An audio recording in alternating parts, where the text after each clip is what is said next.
Postulates of quantum mechanics, lecture 7. It's the most important topic. That's the foundation of quantum mechanics. গতকাল আমরা postulate 1 এক postulate state করেছিলাম এবং কিছুটা আলোচনা করেছিলাম। আমি স্টেটমেন্টটা দিয়ে আবার I'll go straight to postulate 2. Postulate 1, first postulate of quantum mechanics বলছে যে to every physical system there corresponds a Hilbert space. Each possible state of the system is given by a vector in the Hilbert space. So there is correspondence, one-to-one correspondence between a ray in Hilbert space আসলে, কারণ Hilbert space যদি তুমি একটা normalized ket নাও, সেই normalized ket নিয়ে ওই normalized ket কে যদি একটা phase factor দিয়ে গুণ দাও, তো টেকনিক্যালি ম্যাথমেটিক্যালি আরেকটা পেলে, কিন্তু দ্বিতীয় কেট যেটা পেলে সেটাও is normalized থেকে যাচ্ছে। Okay, that is also same direction as the previous ket. ফলে both of the two kets would describe the same system. আমরা বলি যে it's a ray representation. This for every state of the system that corresponds a ray in Hilbert space. ওইটা আর কি একটা ambiguity আছে। If you test ket, if you multiply the ket by any constant, could be any constant, could be 5, or could be a phase factor, it still represents the same system. Okay, same state. ফলে there is some arbitrariness. So আমরা বলি যে the state of a system is represented by a ray. Ray is given by unit vector. Ray in Hilbert space. তাহলে একটা ket নিলাম ket psi has norm equal to 1, normalized to 1. So that will represent a ray. Okay, and that ray would represent the state of the system. যাই হোক, এখন আমি postulate 2 তে যাই। Second postulate.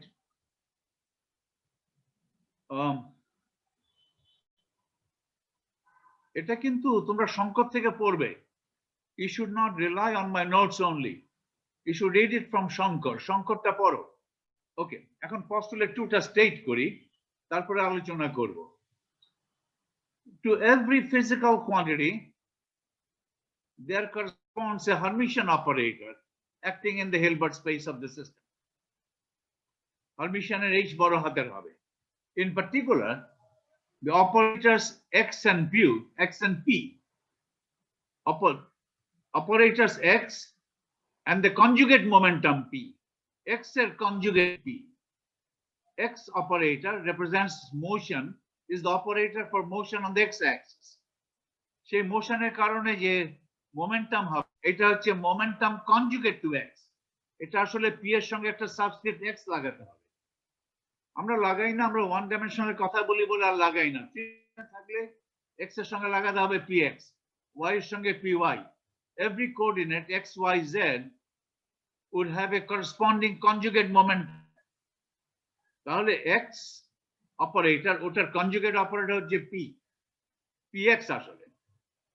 যাও, in particular the operators x hat and its conjugate p hat corresponding to the coordinate and momentum of the particle satisfy the commutation relation x p I got I.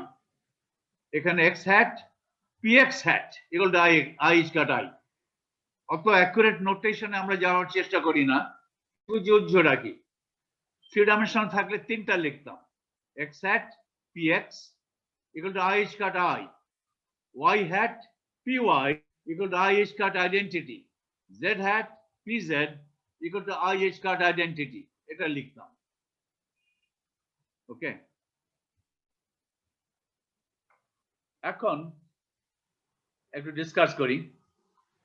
আমি since any classical physical quantity, classical মানে classical mechanics এ যেমন আমরা যে physical quantity define করি, অনেক physical quantity define করি, যেমন energy, angular momentum, right, ইত্যাদি ডিফাইন করি। তারপরে position x, momentum, linear momentum p. So all classical physical quantities are functions of x and p. Functionটা হতে পারে just equal to x অথবা just equal to p অথবা x and p এর একটা combination. Okay. So any classical physical quantity q can be expressed as a function of the fundamental quantities x and p. X এবং p কে বলা হয় fundamental physical quantities in classical mechanics. সেই জন্যই এই commutation relation কে বলা হয় commutation relation between x hat and p hat, এটাকে বলা হয় fundamental commutation relations. So in general, a general physical quantity in classical mechanics is a function of x and p. Quantum mechanics say q jonne corresponding to physical quantity q, that would be a Hermitian operator. সেটা কিভাবে পাবে? ওই যে classical function যেটা আছে x and p, সেখানে x এর পরিবর্তে x তো তখন সেখানে একটা জাস্ট একটা নাম্বার ক্লাসিক্যাল মেকানিক্সে, p একটা নাম্বার, তাহলে x এর পরিবর্তে অপারেটর x বসিয়ে দেবো, p এর পরিবর্তে অপারেটর p বসিয়ে দেবো। এই রিপ্লেসমেন্ট করলেই এই ক্লাসিক্যাল ফাংশনাল ফর্মে আমি পেয়ে যাব operator corresponding to observable q. So it's a formally x এর পরিবর্তে x hat বসাবো, p এর পরিবর্তে p hat বসাবো, তাহলে আমি পাবো। তো আমি একটা উদাহরণ দিলেই বুঝবে। যেমন ধরো আমি এখন আনশেয়ার করে আমার ইয়েতে যাই, আমার খাতা যাই। যেমন ধরো ক্লাসিক্যাল মেকানিক্সে একটা ফিজিক্যাল কোয়ান্টিটি আছে, যে ফিজিক্যাল কোয়ান্টিটি কে বলি হ্যামিল্টনিয়ান। হ্যামিল্টনিয়ান মানে হচ্ছে এনার্জি। আসলে হ্যামিল্টনিয়ান মানে হচ্ছে এনার্জি। এনার্জিটা ক্লাসিক্যাল মেকানিক্সে লিখি হ্যামিল্টনিয়ান অথবা energy as kinetic energy plus potential energy. ওকে, তবে এই কাইনেটিক এনার্জিকে প্রকাশ করতে হবে ইন টার্মস অফ মোমেন্টাম। সাধারণত আমরা লিখি কিভাবে? Kinetic energy is half mv square, right? একটা সিঙ্গেল পার্টিকেল যদি নাও, ধরো তুমি একটা লিনিয়ার হারমোনিক অসিলেটর নিয়েছো, লিনিয়ার হারমোনিক অসিলেটর, সরল সন্দিত দোলক, one dimension, moving in one dimension. Okay, harmonic oscillator moving in one dimension. So kinetic energy হচ্ছে half mv square, কিন্তু হ্যামিল্টনিয়ানে কাইনেটিক সবকিছু প্রকাশ করতে হবে x এবং p এর মাধ্যমে। v টাকে এলিমিনেট করে যদি p তে নিয়ে যাও, তাহলে কাইনেটিক এনার্জি কিভাবে প্রকাশ করা যায়? p স্কয়ার বাই 2m, হয় না? p তো হচ্ছে mv, তাহলে p স্কয়ার হলো m square v square divide by 2m, তাহলে তো হাফ mv স্কয়ার হলো। তো কাইনেটিক এনার্জিকে প্রকাশ করলাম not in terms of v but in terms of p। আর পোটেনশিয়াল এনার্জি হচ্ছে half m omega squared x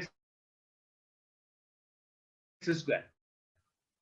এটাই হচ্ছে ক্লাসিক অসিলেটরের হ্যামিল্টনিয়ান অথবা এনার্জি। এটা একটা অবজারভেবল, আমি একটা সিস্টেমের এনার্জি অবজার্ভ করতে পারি। This is an observable in quantum mechanics. For this observable in classical mechanics, there corresponds an operator.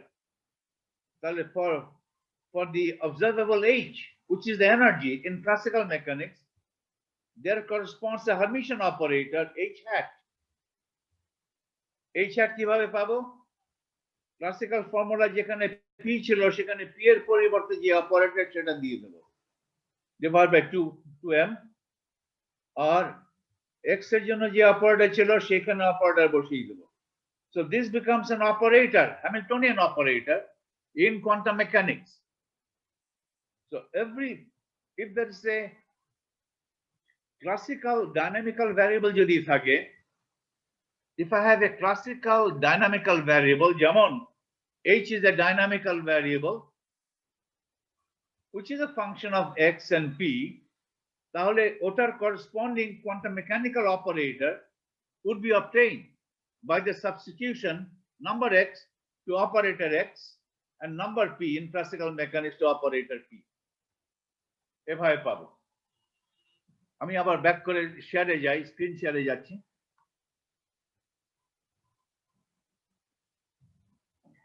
Okay, thus a one-to-one correspondence between operators Q and physical quantities or observables is established. Classical mechanics এ যে সমস্ত operator আছে, operator না, যে সমস্ত dynamical variable আছে সেগুলোর corresponding operator আমি খুব সহজেই পেয়ে যাব simply by this replacement, x going to x hat and p going to p hat. কিন্তু কিছু কিছু অপারেটর, কিছু কিছু অবজারভেবল আছে যেগুলোর কোনো ক্লাসিক্যাল অ্যানালগ নাই। ক্লাসিক্যাল মেকানিক্সে ওই সমস্ত অবজারভেবল থাকার কথা নয়। There are some observables which we have discovered later যেগুলো ক্লাসিক্যাল মেকানিক্সের আলোচনায় আনা যায় না। ওকে, যেমন spin, intrinsic spin of a particle. It's an observable. আমি স্পিন অবজার্ভ করি। কিভাবে অবজার্ভ করা যায় স্পিন আমরা পরে আলোচনা করব। একটা ইন্ট্রিনসিক অ্যাঙ্গুলার মোমেন্টাম স্পিন, এই ধারণাটা ক্লাসিক্যাল মেকানিক্সে নেই। ক্লাসিক্যাল মেকানিক্সে অরবিটাল অ্যাঙ্গুলার মোমেন্টামের ধারণা আছে। একটা বস্তুর মুভমেন্টের কারণে যে অ্যাঙ্গুলার মোমেন্টামটা সেটাকে বলে অরবিটাল অ্যাঙ্গুলার মোমেন্টাম। সেই ধারণা ক্লাসিক্যাল মেকানিক্সে আছে। ওকে, তাহলে অরবিটাল অ্যাঙ্গুলার মোমেন্টাম জন্য একটা ক্লাসিক্যাল ফর্মুলা আছে। তাহলে অরবিটাল অ্যাঙ্গুলার মোমেন্টামের করসপন্ডিং অপারেটর আমরা পেয়ে যাব খুব সহজে। আরেকটা মোমেন্টাম আছে যেটাকে বলে স্পিন মোমেন্টাম অথবা ইন্ট্রিনসিক মোমেন্টাম, যেটা আমরা পরে আবিষ্কার করেছি এবং যেটা আমরা শুধুমাত্র কোয়ান্টাম মেকানিক্স দ্বারাই ডিসকাস করতে পারবো। ক্লাসিক্যালি কোনো ফর্মুলা নাই। ওকে, স্পিন এটা হচ্ছে ইন্ট্রিনসিক অ্যাঙ্গুলার মোমেন্টাম। একটা পার্টিকেল চুপচাপ বসে আছে, কোনো ভেলোসিটি নাই, তারপরে এটা একটা অ্যাঙ্গুলার মোমেন্টাম আছে। তো এটা কি? এটা তো ক্লাসিক্যাল মেকানিক্সে ডিসক্রাইব করা যাবে, এক্সপ্লেইন করা যাবে না। এটাকে বলে ইন্ট্রিনসিক অ্যাঙ্গুলার মোমেন্টাম। ক্লাসিক্যাল মেকানিক্সে বলে অ্যাঙ্গুলার মোমেন্টাম আসবে শুধুমাত্র মুভমেন্টের কারণে, ভেলোসিটি থাকলে। সেটা তো আছে, সেটা মানি, সেটা হবে, কিন্তু সেটাকে বলে অরবিটাল অ্যাঙ্গুলার মোমেন্টাম। তাছাড়াও পার্টিকেলটা চুপচাপ বসে থাকলেও একটা অ্যাঙ্গুলার মোমেন্টাম থাকতে পারে পার্টিকেলটা, সেটাকে বলে ইন্ট্রিনসিক অ্যাঙ্গুলার মোমেন্টাম স্পিন। তাহলে স্পিন অ্যাঙ্গুলার মোমেন্টামের জন্য কি অপারেটর নেবে? ক্লাসিক্যাল অ্যানালগ তো নেই। তখন তোমাকে অনেকটা ট্রায়াল এন্ড এরার করে এক্সপেরিমেন্টের সঙ্গে মিলিয়ে এটা সেটা করে একটা কিছু বের করতে হবে বাই ট্রায়াল এন্ড এরার। কোনো প্রেসক্রিপশন নেই। স্পিন অ্যাঙ্গুলার মোমেন্টামের অপারেটর কি হবে এগুলো আমরা পরে আলোচনা করব, কিন্তু কোনো ক্লাসিক্যাল প্রেসক্রিপশন নেই। খুব সহজেই এটা পাওয়া যাবে না। ওকে, the operator corresponding to classical Hamiltonian function, এটা তো এই উদাহরণটা আমি দিয়েছি। এটা হচ্ছে হ্যামিল্টনিয়ান। আচ্ছা, একটা সিস্টেম ধরো, particle, ধরো সিস্টেমটা is a simple system consist of one particle only moving along the x-axis. ওটা একটা কাইনেটিক এনার্জি আছে। ক্লাসিক্যাল মেকানিক্সে ফর্মুলা হবে মোমেন্টাম স্কয়ার বাই 2m। ওটা একটা পোটেনশিয়াল এনার্জি আছে v of x। Classical mechanics x operator না, v of x। ভিটা হারমোনিক অসিলেটরের জন্য একরকম, অন্য পোটেনশিয়ালও থাকতে পারে, শুধু যে হারমোনিক অসিলেটর তা না, অন্য ধরনের পোটেনশিয়াল থাকতে পারে। কোয়ান্টাম মেকানিক্সে অপারেটর দিয়ে রিপ্লেস করেছি। So this is the Hamiltonian operator for a single particle moving in one dimension. এবং পার্টিকেলটা কনজারভেটিভ। এই পোটেনশিয়ালটা টাইমের ফাংশন নয়, পোটেনশিয়ালটা ভেলোসিটির ফাংশন নয়, শুধুমাত্র এক্স এর ফাংশন। এভাবে আমি ধরে নিচ্ছি, সেটাকে বলে কনজারভেটিভ সিস্টেম। ওকে, ওটা বাদ দাও, এটা একটা টেকনিক্যাল ব্যাপার। তাহলে এই যে রেসিপি আমরা করলাম, ক্লাসিক্যাল অ্যানালগ যেগুলো আছে সেই সমস্ত ক্লাসিক্যাল ফর্মুলায় Q is a dynamical variable, say এটা ক্লাসিক্যাল আছে। So I have a formula in classical mechanics for Q in terms of x and in terms of p. Quantum মেকানিক্সে বললাম এক্স এর পরিবর্তে এক্স করো, পি এর পরিবর্তে পি হ্যাট করো, তাহলে কোয়ান্টাম মেকানিক্যাল অপারেটর পেয়ে যাবে। এটা কিন্তু সবসময় অ্যাম্বিগুয়াস, আনঅ্যাম্বিগুয়াস না, মাঝে মধ্যে প্রবলেম হয়। প্রবলেমটা কি হবে? ইফ ফর এক্সাম্পল কিউ যদি এক্সপি হয়, একটা ক্লাসিক্যাল অবজারভেবল আছে যেটা এক্স গুণ পি এটা করলে, ওকে, এক্স গুণ পি একটা আছে, ওকে, এটা এটা অ্যাঙ্গুলার মোমেন্টাম, এক্স গুণ পি অ্যাঙ্গুলার মোমেন্টামের ডাইমেনশন। ক্লাসিক্যাল মেকানিক্সে একটা ডাইনামিক্যাল ভ্যারিয়েবল যদি থাকে এক্স গুণ পি, করতেই পারি, Q is an observable. Classical mechanics একটা পার্টিকেলের পজিশন এবং মোমেন্টামের গুণফল মুহূর্তে মুহূর্তে আমি বের করতে পারি। যেহেতু আমি বের করতে পারবো এক্সপেরিমেন্ট করে, সেহেতু এক্স গুণ P is a observable in classical mechanics. This is given by the function x times p. এখন এটার corresponding operator quantum mechanics এ কি হবে? Classical mechanics এ তো x একটা সংখ্যা, p একটা সংখ্যা, xp লেখা যা px লেখা একই কথা। quantum mechanics এ কি লিখবে? x hat p hat লিখবে, p hat x hat লিখবে, দুটো তো ভিন্ন, কারণ তারা তো কমিউট করে না। এইটা এখানে একটা অ্যাম্বিগুইটি আছে। ক্লাসিক্যাল মেকানিক্সে ফর্মুলা লিখলে xp লিখতে পারো, px লিখতে পারো, অল দ্য সেম, দুটো নাম্বারের গুণফল কমিউটেটিভ। কিন্তু quantum মেকানিক্সে there corresponds an operator q hat corresponding to q in classical mechanics. তাহলে এটা কি হবে? x hat p hat হবে না p hat x hat হবে? ওকে, since xp equal to px classically যখন সংখ্যা, but x operator p operator is equal to p operator is not equal to p operator, তারা কমিট করে না। তাহলে কি করব? তাহলে there is no general method, এটা করলে কিছু করার নাই, কোনো প্রেসক্রিপশন নাই, তখন ট্রায়াল এন্ড এরর করতে হবে, রাইট? এটা খাটে না ওটা খাটে। there is no general method for resolving such ambiguities, কোনো মেথড নাই। in the present case এরকম যদি হয় দুটো x এবং p এর গুণফল, এই ক্ষেত্রে আমরা এই রুলটা ফলো করি। এই ক্ষেত্রে যখন q is equal to xp, তখন এই ক্ষেত্রে আমরা এই রুলটা ফলো করি। q অপারেটর হবে হাফ xp প্লাস px, এটা বলে সিমেট্রিক সাম করি, এটা করি, এই রুলটা ফলো করি। এই রুলটা ফলো করলে একটা সুবিধা হবে, কারণ আমি যদি শুধু x hat p hat লিখতাম, ধরো শুধু যদি আমি লিখতাম, ধরো x, আমি আবার আমার খাতায় চলে যাই, আমি যদি এটা লিখতাম ক্লাসিক্যালি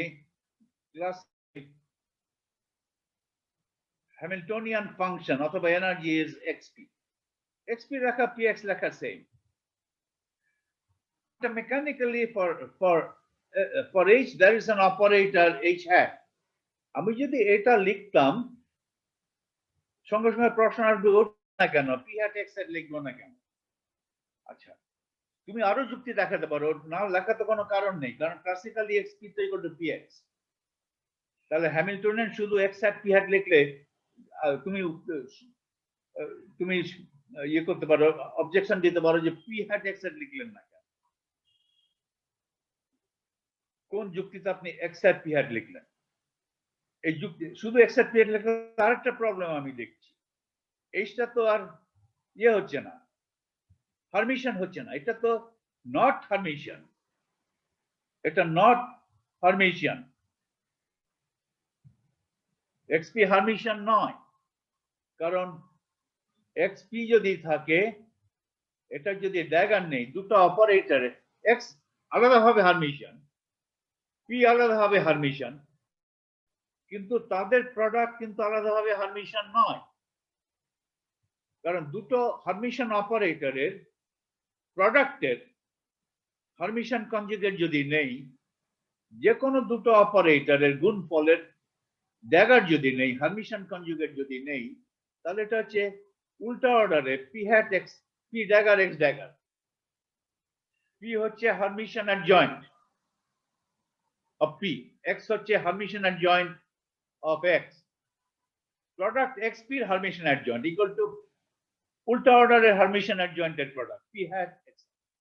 আর এগুলো যদি ইন্ডিভিজুয়ালি পি এবং এক্স যদি ইন্ডিভিজুয়ালি হারমিশন হয় তাহলে এটা পিএক্স আর PX is equal to not XP তাহলে XP dagger is not equal to XP তাহলে এক্সপি তো হারমিশন না এইচ তো হারমিশন হলো না আমি তো পস্টুলেট ভায়োলেট তাহলে অবশ্যই কোয়ান্টাম মেকানিক্সে হ্যামিল্টনিয়ান অপারেটর এক্সপি লেখা যাবে না কি লিখবো এখন তোমার কিছু নাই কোনো ফর্মুলা নাই কোনো প্রেসক্রিপশন নাই তখন তুমি এটা লেখা যায় ওটা লেখা যায় এটা লিখলে এক্সপেরিমেন্টের সঙ্গে মিলে কিনা ওটা লিখলে মিলে কিনা যাই লিখি না কেন হারমিশন করে লিখতে হবে একটা সিম্পল উপায় আমি লিখতে পারি এটা দেখা গেছে যে আমি যদি হ্যামিল্টনিয়ানকে এইভাবে লিখি এটাকে সিমেট্রাইজ সাম যদি করে লিখি এক্স হ্যাট পি হ্যাট তো আছেই এটার সঙ্গে পি হ্যাট এক্স হ্যাট দিয়ে যদি হাফ দিয়ে করে দেই তাহলে এটা সিমেট্রিক সাম হলো রাইট এখন ধরো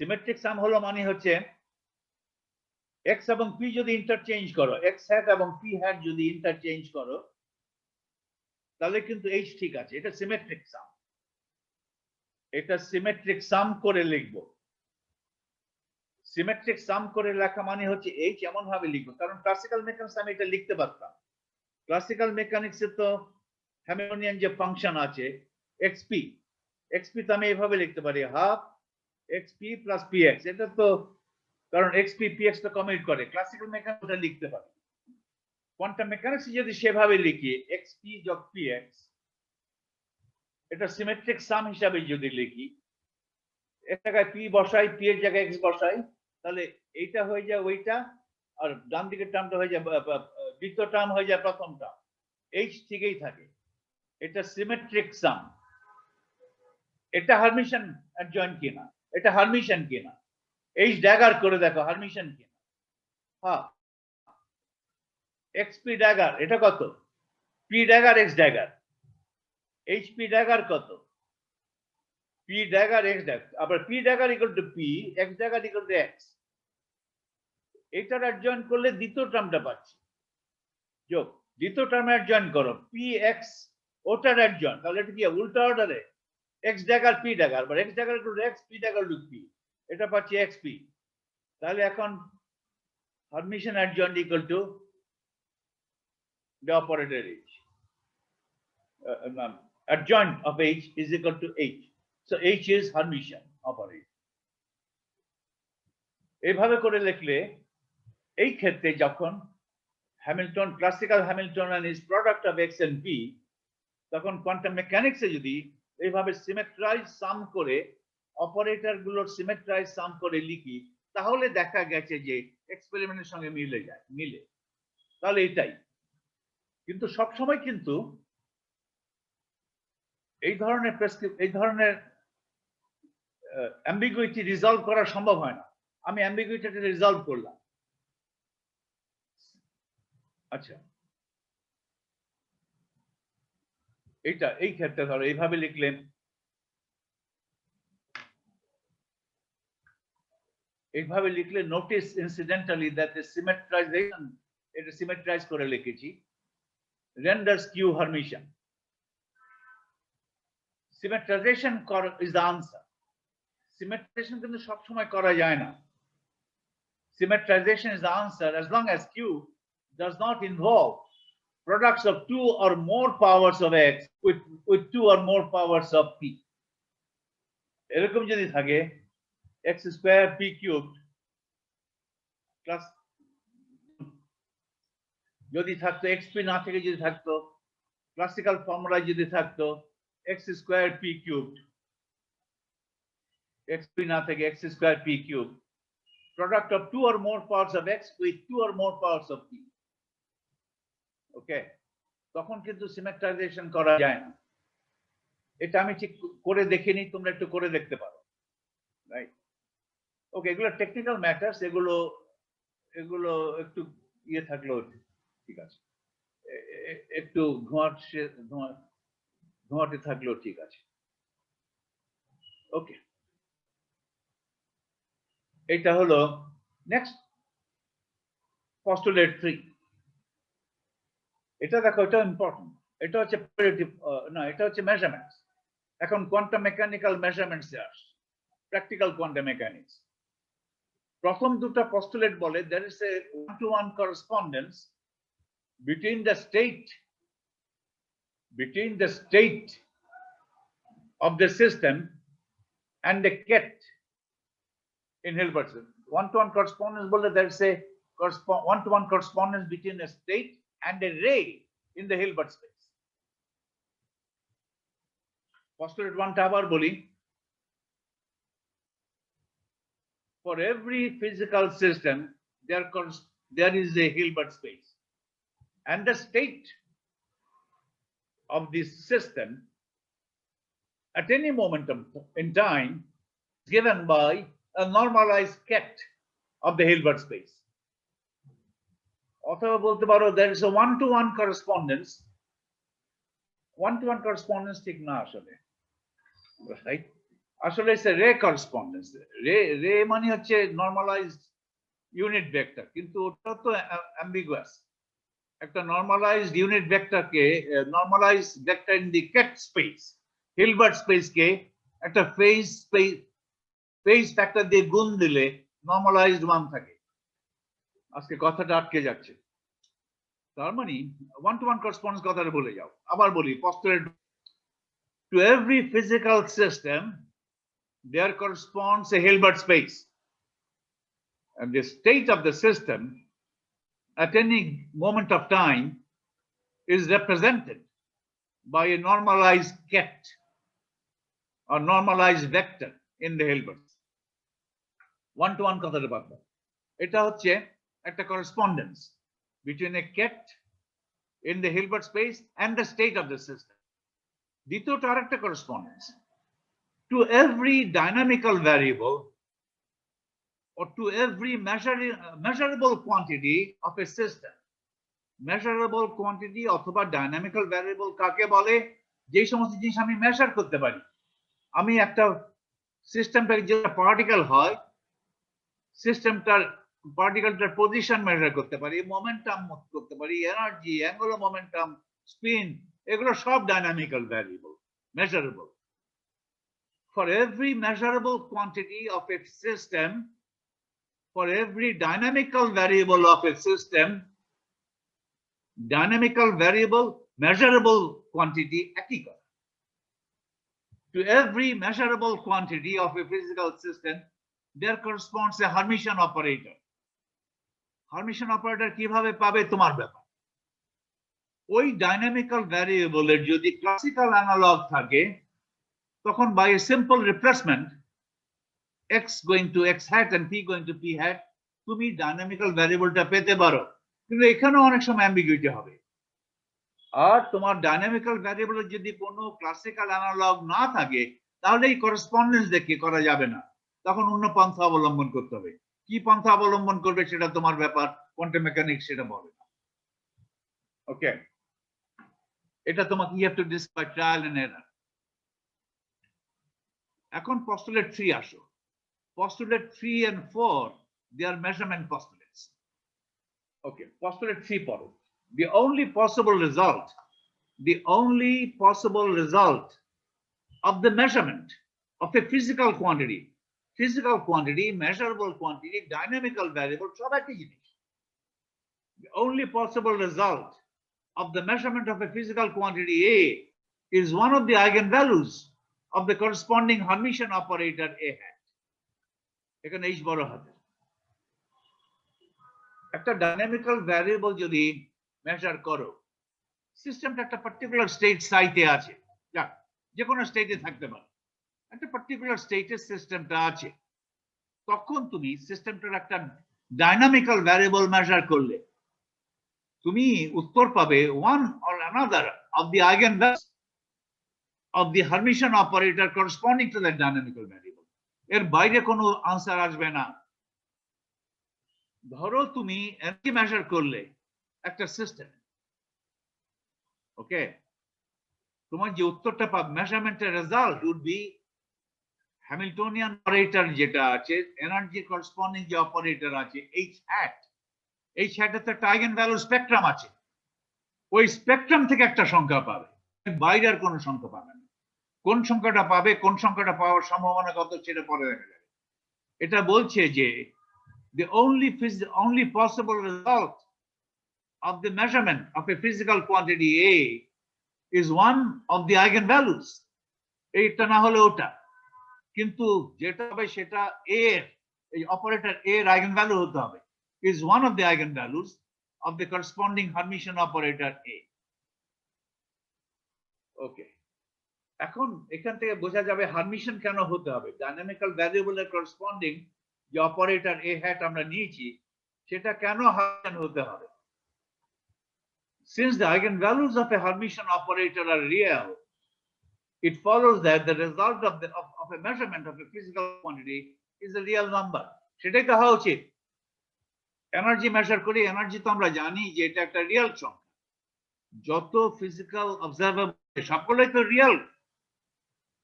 এনার্জি তো আর একটা কমপ্লেক্স সংখ্যা না, ম্যাস তো একটা কমপ্লেক্স সংখ্যা না, ইত্যাদি, রাইট? তারপরে মোমেন্টাম তো একটা কমপ্লেক্স সংখ্যা না, যাই এটা একটা রিয়েল সংখ্যা। সুতরাং আইগেনভ্যালু গুলো রিয়েল হতে হবে। The eigenvalue spectrum of the operator A hat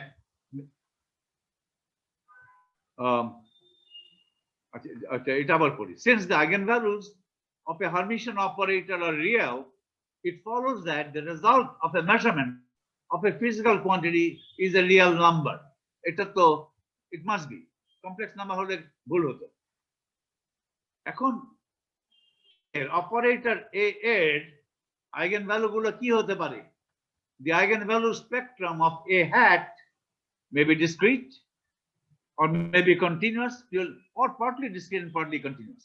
এগুলোর বিস্তারিত অনেক সময় ধরে খুঁটিনাটি আলোচনা করেছিলাম, মাসের পর মাস লেগে গেছে এগুলো আলোচনা করতে, এক মাস দিয়ে হতে পারে।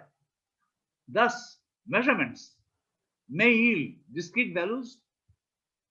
eigenvalue discrete হলে হয় A1 নয় A2 নয় A3 পাবে, অথবা values lying in a continuous range, অথবা যদি এর eigenvalue গুলো যদি কন্টিনিউয়াস হয় তাহলে শুধুমাত্র তুমি পাবে যে একটা মেজারমেন্ট করলে তুমি শুধু বলতে পারবে যে মেজারমেন্ট পেলে সেটার আইগেনভ্যালুই পাবে। আইগেনভ্যালু একটা ক্ষুদ্র ইন্টারভ্যালে A থেকে A+D এর মধ্যে পেলে পাবার একটা সম্ভাবনা তুমি বের করতে পারো। মানে যে আইগেনভ্যালু গুলো হবে they might lie in a continuous range.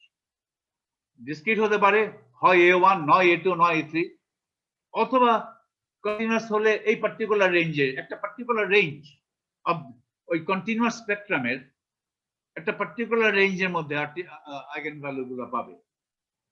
ওকে, এটা এখন এখানে একটা ডিসকাশন আছে পেজ 9 থেকে শুরু করে 9, 10, 11, 12 পস্টুলেট রাখ পর্যন্ত। এটা আসলে এই ডিসকাশনটা পস্টুলেট 4 এর পরে দিল হতো।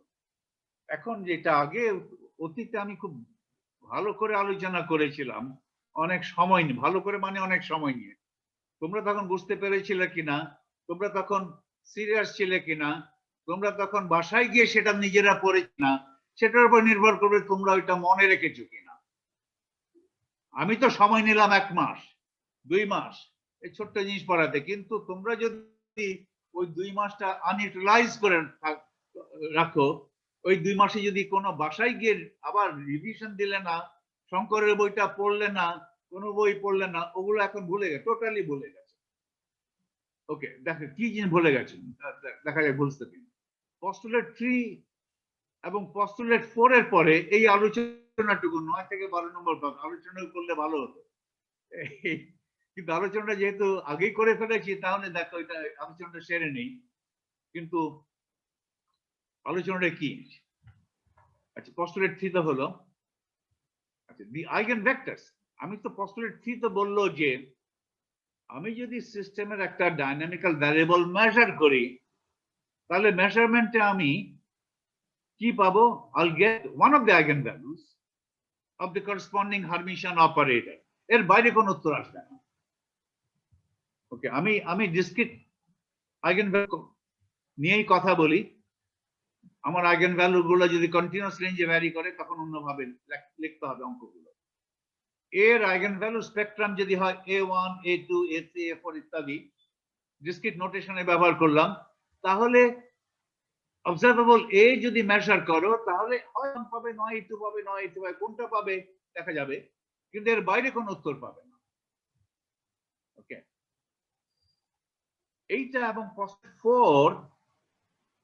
4 মিলিয়ে দেখানো যাবে যে পস্টুলেট 4 মিলিয়ে, দুটো মিলিয়ে, পস্টুলেট 4 এখন আলোচনাই করি নাই, দেখানো যাবে যে the eigenvectors of a Hermitian operator A representing an observable form a complete orthonormal set of vectors and therefore form a basis of the Hilbert space. এটা কিন্তু পস্টুলেট 3 থেকে ফলো করে না, postulate 3 থেকে আসলে ফলো করে, এটা postulate 3 থেকে ফলো করে। Yes, it follows from postulate 3 that, right? It follows from postulate 3 that the eigenvectors of a Hermitian operator A hat representing an observable form a complete orthonormal set of vectors and therefore form a basis. Eta complete vector কিনা, eigenvector A এর eigenvector গুলো complete কিনা, তারা basis কিনা, তারা এটা কিন্তু এই postulate 3 থেকেই ফলো করে। তারা যে অর্থনর্মাল এটা কিন্তু postulate 3 থেকে ফলো করে না।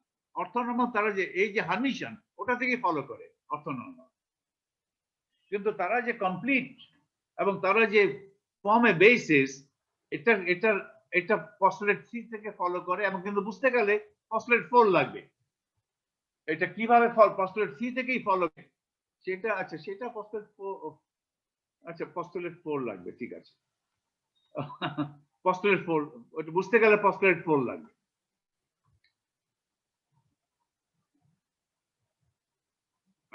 আলোচনাটা তাহলে একটু দেখো, এই আলোচনাটা একটু কুইকলি করি, এটা তোমরা বুঝো কেন। If the eigenvalue spectrum is discrete, the orthonormality and completeness conditions can be written as an r an primed r prime equal to delta n prime delta r prime. Completeness condition হচ্ছে sum over n r equal to 1 to gn get an r bra n r equal to 1. এখানে n টা কি? n টা হলো eigenvalue of the operator A. r টা কি? r is the degeneracy index. Number eigenvalue n নিয়ে যদি ওই ভেক্টর A এর কিছু সংখ্যক linearly independent eigenvector থাকে, gn সংখ্যক linearly independent eigenvector, তাহলে আমি বলবো যে ওই eigenvalue an gn fold degenerate, এর একটা degeneracy index লাগবে। eigenvalue an নিয়ে অনেকগুলো eigenvector আছে, একটা degeneracy index দিতে হবে। এটা অনেকে degeneracy index দেয় না, শুধু লিখবে bra n ket n prime equal to delta n prime। তারা বলে যে ডিজেনারেসি থাকলে নোটেশনটা জেনারেলাইজ করা খুব মামুলি ব্যাপার, করে নেব, যখন দরকার হবে করে নেব, এখন বারবার কমপ্লিকেটেড নোটেশন কেন ব্যবহার করব? ওকে, কিন্তু অনেকে বলে কমপ্লিকেটেড নোটেশন প্রথম থেকেই ব্যবহার করো, যেটা ইচ্ছে তোমার, যেটা তোমার ফিলসফি, যে সেভাবেই প্রসিড করবে। তবে এখানে একটা জিনিস নোটেশনে ভুল হয়েছে, মানে অ্যাম্বিগুয়াস। আরটা তো আমরা সাধারণত ব্যবহার করে থাকি কোঅর্ডিনেটের জন্য, অথবা অপারেটর আর হেটের আইগেনভ্যালু গুলো রিপ্রেজেন্ট করার জন্য। আর আর প্রাইম একটা পার্টিকুলার কোঅর্ডিনেট আর আর প্রাইম দিয়ে লেবেল করি, অথবা আর অপারেটরের আইগেনভ্যালুকে আর আর প্রাইম দিয়ে রিপ্রেজেন্ট করি সাধারণত। আর আরটা তো কন্টিনিউ, আর দেখলেই অনেকে কন্টিনিউয়াস, কারণ এটা পজিশন মনে করে কন্টিনিউয়াস, কিন্তু আমি এখানে আরটাকে ডিসক্রিট ধরেছি। সুতরাং এখানে এই ডিজেনারেসি ইন্ডেক্সটা আর না দিয়ে আরেকটা কিছু দিলে হতো, ওটা বেটার হতো আমার এই আলোচনায়।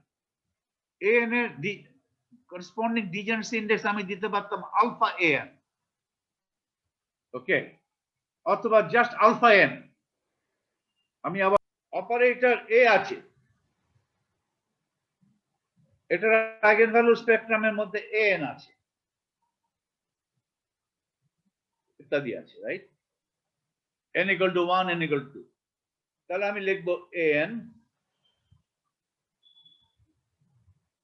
এটা হচ্ছে আইগেনভ্যালু ইকুয়েশন, একটু সিম্পলিফাইড ফর্মে লিখলাম। এই ইকুয়েশন দেখে বোঝা যাবে না যে এই আইগেন ভ্যালু an এর ডিজেনারেসি আছে কি নাই, মনে হবে যে কোনো ডিজেনারেসি নাই, রাইট? আমি ওইটাই ডিজেনারেসি নাই ধরেই লিখে নিলাম। ডিজেনারেসি থাকলে নোটেশন কিভাবে জেনারেলাইজ করব সেটা তো আমি জানি, বারবার করে 2 মাস ধরে আমরা আলোচনা করেছি। ওকে, প্রতিবারই এগুলো আসলে প্রতিবারই এই আলোচনা যদি আমরা কন্টিনিউ করি তাহলে আমরা পিছিয়ে যাব। সুতরাং যে আলোচনাগুলো করব সেটা রিপিট করে প্রসিড করলে অনেক সময় লেগে যায়। আচ্ছা, যাই হোক, রিপিট যখন করেছি এখানে আমিও করি আবার। an যত ধরো the particular eigenvalue an, সব বন্ধ হয়ে গেছে, এত স্লো কম্পিউটার, এত স্লো ইন্টারনেট, এত স্লো। আমি একটা জিনিস লিখি এখানে 10 মিনিট পরে খাতায় উঠে এখানে স্ক্রিনে আসে। আচ্ছা, গোলা হয়ে গেছে স্যার। গোলা তো হচ্ছেই, আর কি আছে, nothing works Bangladesh, nothing works. n is an eigenvalue of the operator a. Suppose it's a gn4 degenerate.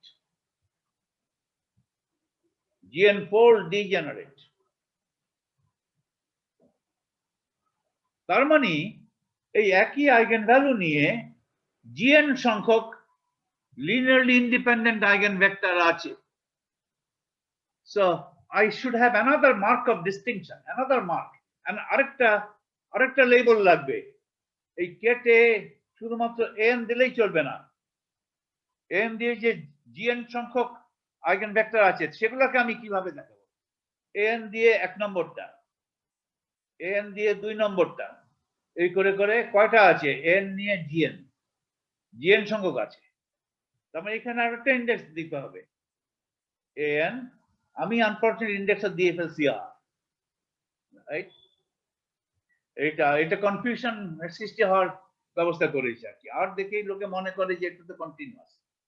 আবার আমি এখানে ডিসক্রিট দেখাচ্ছি, r = 1 2 3 4 আপ টু gn। আর না দিয়ে, আমার বেটার নোটেশন আর না দিয়ে আমি একটা i দিতে পারতাম, in, অথবা আমি বলতে পারতাম i sub n goes from 1 to up to gn, অথবা এত কষ্ট না করতে চাইলে জাস্ট in। n মানে হচ্ছে n, আসলে an, এটা i হচ্ছে degeneracy index for the eigenvalue an। এত তিনটা লিখতে হচ্ছে এরকম, তাহলে in is the degeneracy index for the eigenvalue an। এটার মান 1 2 3 4 করে করে আপ টু gn। আমি বলতে চাচ্ছিলাম যে ওইখানে আমার আর দেওয়াটা ঠিক হয়নি, এই কনফিউশনটা যাতে তোমাদের না হয় আমি পরে করেছি। কিন্তু আমি ধরে নিচ্ছি এটা ডিসক্রিট। এটা হচ্ছে অর্থোনর্মালিটি, আর এটা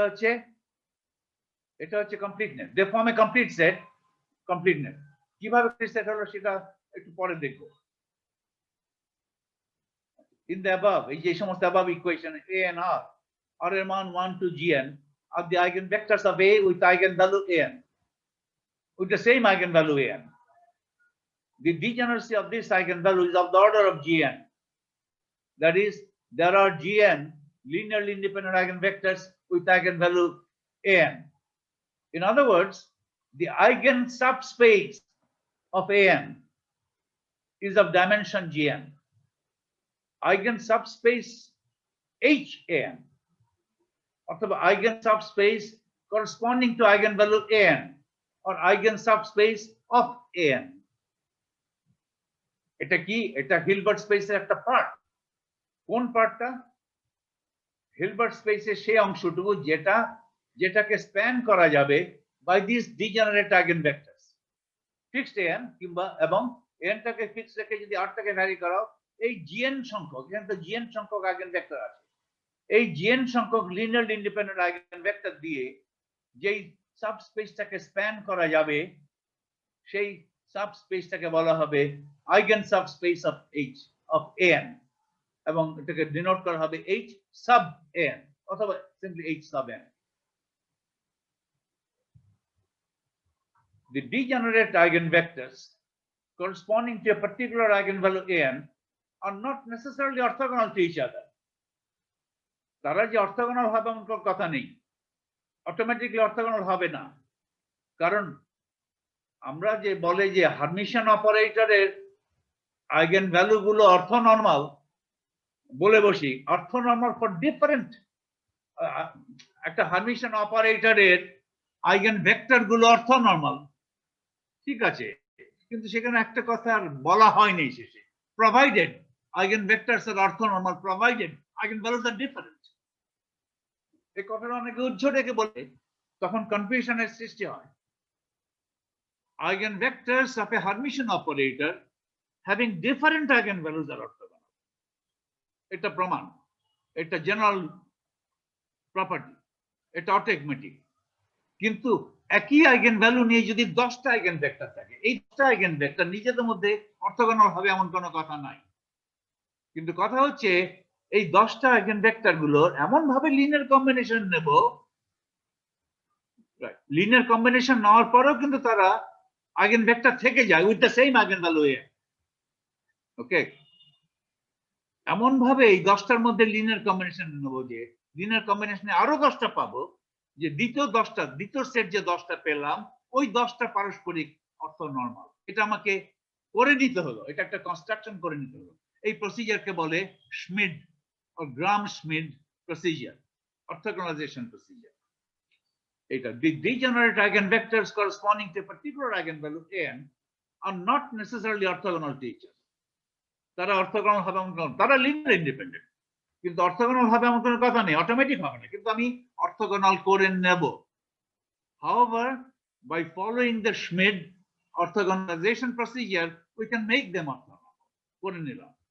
আর eigenvalue যদি ডিফারেন্ট হয় তাহলে automatically orthogonal. Eigenvectors belonging to different eigenvalues are automatically orthogonal since A is a Hermitian operator. Okay. তাহলে ডিসক্রিট নোটেশন এবং ব্যবহার করে এবং একটা ডিজেনারেসি ইনডেক্স দিয়ে দেখালাম অর্থনর্মালিটি কিভাবে হবে।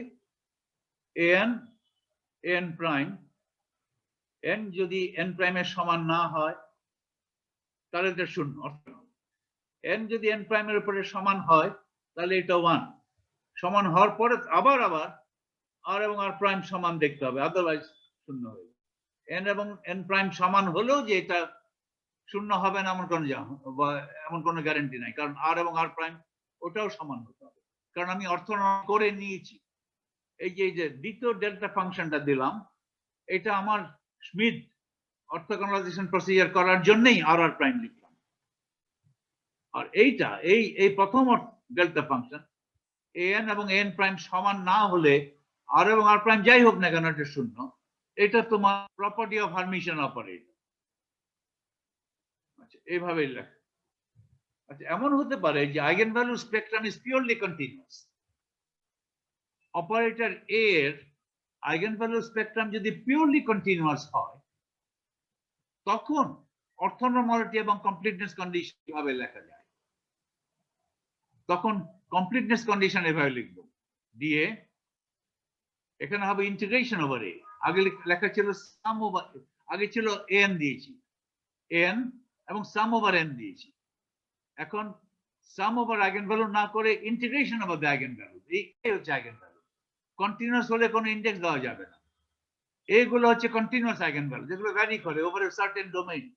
ডোমেইনটা -ইনফিনিটি থেকে +ইনফিনিটি হতে পারে অথবা 0 to 1 হতে পারে। একটা পার্টিকুলার ডোমেইনের উপরে এটা কন্টিনিউয়াসলি ভ্যারি করে। A1 ডিসক্রিট না, কন্টিনিউয়াস। ফলে সাম ওভার, সামটাকে রিপ্লেস করতে হবে বাই ইন্টিগ্রেশন। আর ডিএ মানে হচ্ছে একটা ক্ষুদ্র রেঞ্জ, ডিএ, ওকে, ক্ষুদ্র range between A and A plus D A. আচ্ছা, এখন get AR bra AR equal to identity, সব এ এবং প্রতিটা এর জন্য ডিজেনারেসি থাকলে ডিসক্রিট সাম করে আইডেন্টিটি করতে হবে। এখানে আবার সেই আর না দিয়ে আমার আই দেওয়া উচিত ছিল, I sub A. I sub A দিলে ভালো হতো। I sub A is the degeneracy index for the eigenvalue A, এবং I sub এর মান 1 থেকে GA পর্যন্ত ভ্যারি করে। কিন্তু দিয়ে ফেলছে আর চেঞ্জ করবো না। এটা হচ্ছে কমপ্লিটনেস। আর অর্থোনর্মালিটি কিভাবে লিখবে? এইটা A আর A প্রাইম আর প্রাইম তো ডিসক্রিট, ফলে এখানে ডেল্টা ক্রনিকার ডেল্টা। A এবং A প্রাইম তো কন্টিনিউয়াস, সেখানে আর ক্রনিকার ডেল্টা বসানো যাবে না, সেখানে বসাতে হবে ডিরাক ডেল্টা। এই আলোচনাগুলো আমরা আগে করেছি, কিন্তু একটা ইলাবোরেট ম্যাথমেটিক্যাল মেশিনারি আমরা ডেভেলপ করেছি। সেখানে দেখিয়েছি যে ডিরাক ডেল্টা ফাংশন বলে একটা ফাংশন আছে, এবং আইগেনভ্যালু স্পেকট্রাম যদি কন্টিনিউয়াস হয় তাহলে অর্থোগোনালিটিটা ক্রনিকার ডেল্টা দ্বারা প্রকাশ না করে ডিরাক ডেল্টা ফাংশন দিয়ে প্রকাশ করতে হবে। এটা একটা কিন্তু ভেরি কমপ্লিকেটেড ম্যাথমেটিক্যাল প্রসিজারের মাধ্যমে এসে আমরা এটা আবিষ্কার করেছি। ওকে, আর ডিসক্রিট ইন্ডেক্স যদি থাকে সেগুলোর জন্য ক্রনিকার ডেল্টা আর তো 1 2 3 4 এভাবে যাবে।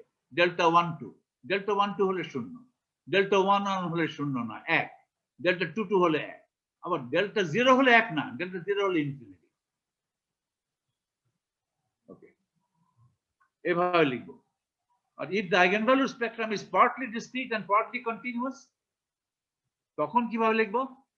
তখন কমপ্লিটনেস এভাবে লিখবো। eigenvalue spectrum একটা ডিসক্রিট পার্ট আছে, ডিসক্রিট পার্টের জন্য এভাবে লিখবো sum over n get ANR bra ANR। আর হচ্ছে degeneracy index for the eigenvalue an, এগুলো discrete eigenvalues a1 a2 a3 a infinity। তারপর এর একটা কন্টিনিউয়াস রেঞ্জ আছে, সেটার জন্য সাম ওভার n করব না, ইন্টিগ্রাল ওভার dA, আবার r equal to 1 to j ar get ar bra ar equal, দুটো মিলে কিন্তু তখন আইডেন্টিটি। তখন অর্থোনর্মালিটি কিভাবে লিখবে? ডিসক্রিট পার্ট থেকে যদি দুটো নেই তাহলে delta n n prime delta r prime. Continuous part থেকে যদি দুটো নেই, দুটো আইগেন ভেক্টর নেই ar a prime r prime, এটা হবে এর জন্য ডেল্টা ফাংশন এবং আর এর জন্য ক্রনিকার ডেল্টা। আর ডিসক্রিট পার্ট থেকে একটা আর এখান থেকে একটা নিয়ে যদি স্কেলার প্রোডাক্ট করি তাহলে তো এটা অটোমেটিকলি জিরো, কারণ a1 a2 a3 আর এই কন্টিনিউয়াস সেগুলো তো ওভারল্যাপ করবে না, 1 2 3 ওভারল্যাপ করবে না। a1 a2 a3 তুমি বলতে পারেন একটা সংখ্যা a1 যদি এই রেঞ্জের মধ্যে পড়ে যায় তাহলে কি হবে? সেটা সেরকম হয় না। আর সেটা যদি না হয় তাহলে এখানে a1 a2 a3 ইত্যাদি এই ডিসক্রিট গুলো এই এগুলো চাইতে ডিফারেন্ট, এগুলোর সমান কখনো হবে না। তার মানে এখান থেকে একটা নিলাম, ওখান থেকে একটা নিলাম, দুটো আইগেন ভ্যালুস গুলো এখান থেকে একটা an ওখান থেকে a ডিফারেন্ট হবে। এই an এবং a যদি ডিফারেন্ট হয় তাহলে এটা অটোমেটিকলি শূন্য, r এবং s যাই হোক। এটা করার সময় আমি একটা অ্যাসাম্পশন করেছি যে এটাই সবসময় সত্যি হয়, যে ডিসক্রিট পার্টের আইগেন ভ্যালু গুলো আর কন্টিনিউয়াস পার্টের আইগেন ভ্যালু গুলো নিউমেরিক্যাল ভ্যালু এক কখনো হবে না। ওকে,